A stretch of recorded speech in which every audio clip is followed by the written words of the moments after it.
दोस्तों, ये कहानी हमें बताएगी कि लालच और बुरे कर्मों का फल किस तरह हमें घूमकर इसी जीवन में मिलता है। एक गांव में दो किसान रहते थे। दोनों पड़ोसी थे और दोनों के पास अच्छी खासी खेती लायक जमीन थी, जिसमें वह दोनों ही सब्जियां उगाकर बाजार में बेच दिया करते थे। दोनों किसानों में से एक किसान बहुत ही भले मन का था।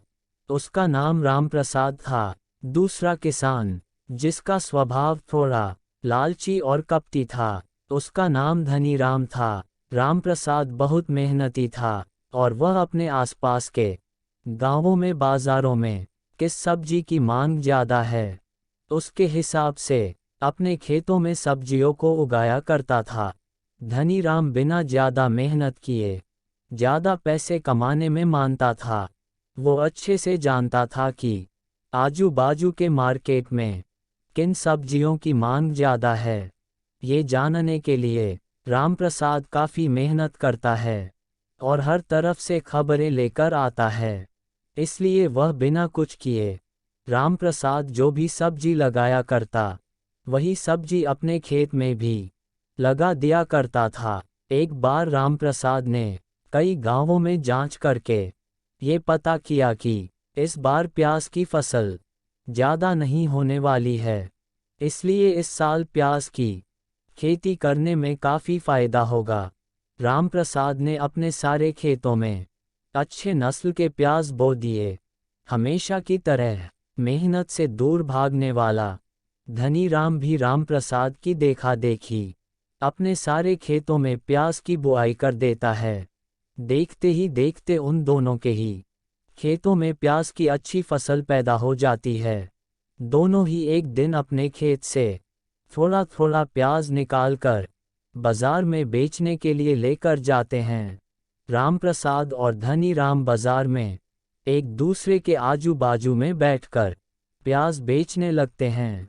देखते ही देखते कुछ घंटों में ही दोनों के सारे प्याज ऊंचे दामों में हाथों हाथ खरीद लिए जाते हैं। रामप्रसाद ये सोचकर काफी खुश होता है कि उसने जो भी मेहनत ये पता करने में की थी कि इस साल प्याज की खेती करना फायदेमंद होगा, वह सफल रही और सच में बाजारों में इस वर्ष प्याज की काफी डिमांड बढ़ी हुई है।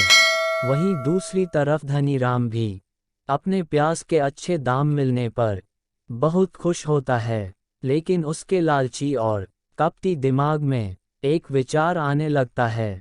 धनीराम घर पहुंचकर अपनी बीवी को बेचे हुए प्याज के सारे पैसे दिखाता है, जिन्हें देखकर उसकी बीवी भी काफी खुश हो जाती है और कहती है, इस साल तो प्याज से अच्छी कमाई होगी ऐसा लगता है।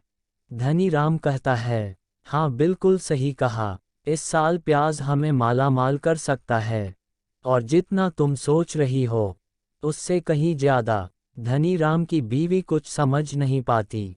तब धनीराम कहता है, मेरे पास एक आइडिया है, जिससे हमारे खेत में जितने भी प्याज है उनको बेचकर तो हम पैसे कमाएंगे ही, लेकिन उससे भी डबल पैसे हम इस साल कमा सकते हैं।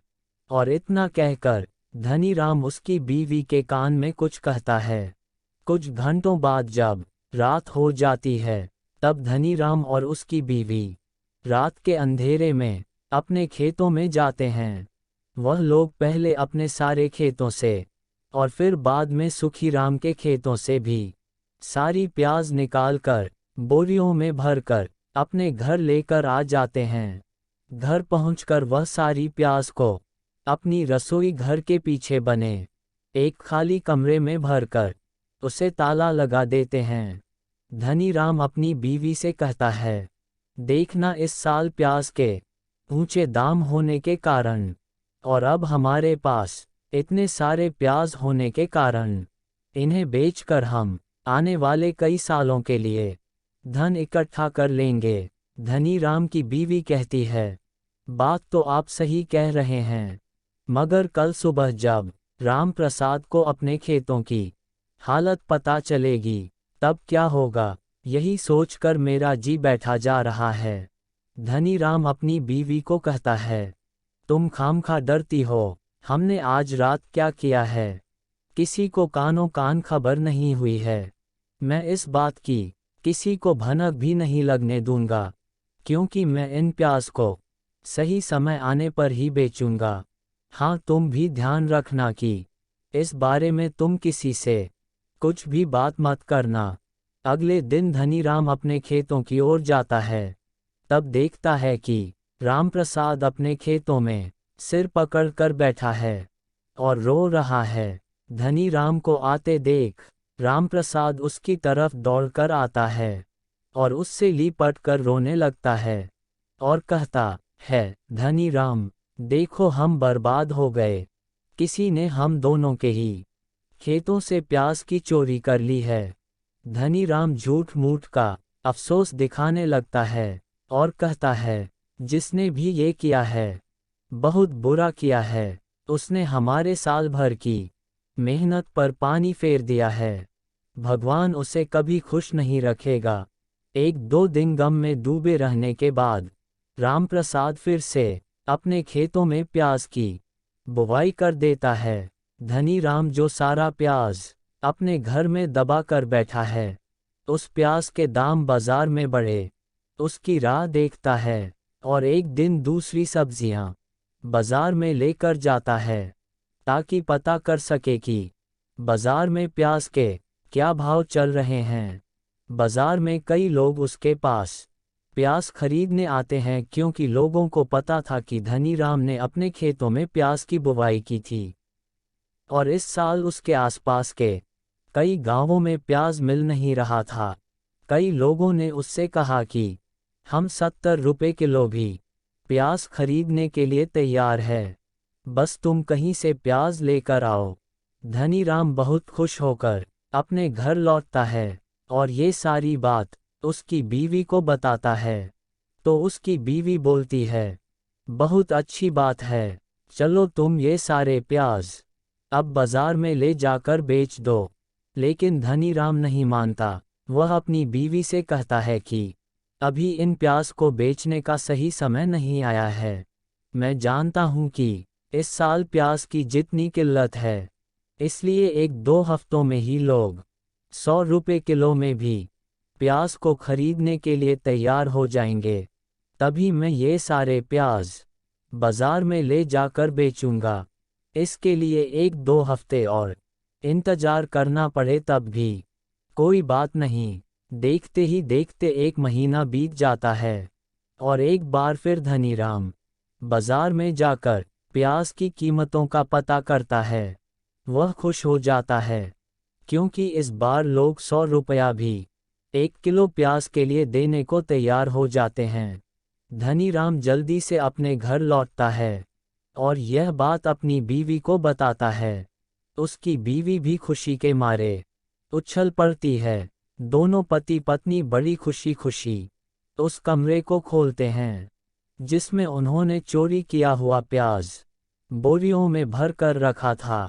जैसे ही दरवाजा खुलता है, उस कमरे से भयानक बदबू उन दोनों को महसूस होती है।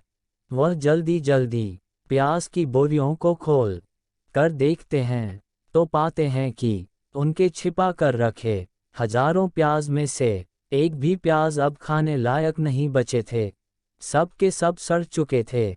दोनों पति पत्नी अपना सिर पकड़कर वहीं पर बैठ गए और फूट फूट कर रोने लगे। दोनों ही जानते थे कि इस साल वह चोरी नहीं भी करते तब भी अच्छा खासा धन कमा सकते थे, लेकिन उनकी लालच और बुरे काम की वजह से उनके पूरी साल की मेहनत भी पानी में चली गई। और दोनों ये सोचकर ज़्यादा दुखी होने लगे कि अब बिना पैसों के पूरे साल का गुजारा कैसे होगा। दोनों अपने किए पर पछता रहे थे। तभी उनके घर के पास से रामप्रसाद बोरिया भर भर कर प्याज मार्केट में बेचने के लिए जा रहा था, क्योंकि उसके दोबारा बोए हुए प्याज अच्छी तरह से फल चुके थे और अब उसे पहले से भी दुगने भाव में प्याज को बेचने का मौका मिला था। धनी राम और उसकी पत्नी ये देखकर अपनी गलती पर और ज़्यादा पछतावा करने लगे। दोनों ने ही अब कसम खाई कि वह आगे से कभी भी लालच नहीं करेंगे और कोई ऐसा बुरा काम नहीं करेंगे जिससे दूसरों का या खुद का कोई नुकसान हो। दोस्तों, कहानी को सुनने से हम ये जान ही चुके हैं कि दूसरों का बुरा करके कभी हमारा अच्छा नहीं होता। जब कोई किसी के लिए गड्ढा खोदता है तो अक्सर वह खुद ही उस गड्ढे में गिर जाया करता है। इसलिए हमें बुराई और लालच जैसी भावनाओं से दूर रहकर हमेशा दूसरों का और अपना भला ही सोचना चाहिए। दोस्तों, आपको इस कहानी से क्या सीख मिली, हमें कमेंट करके बताएं। कहानी अच्छी लगी तो लाइक कीजिए और ऐसी ही कहानियों के लिए हमारे चैनल को सब्सक्राइब कीजिए।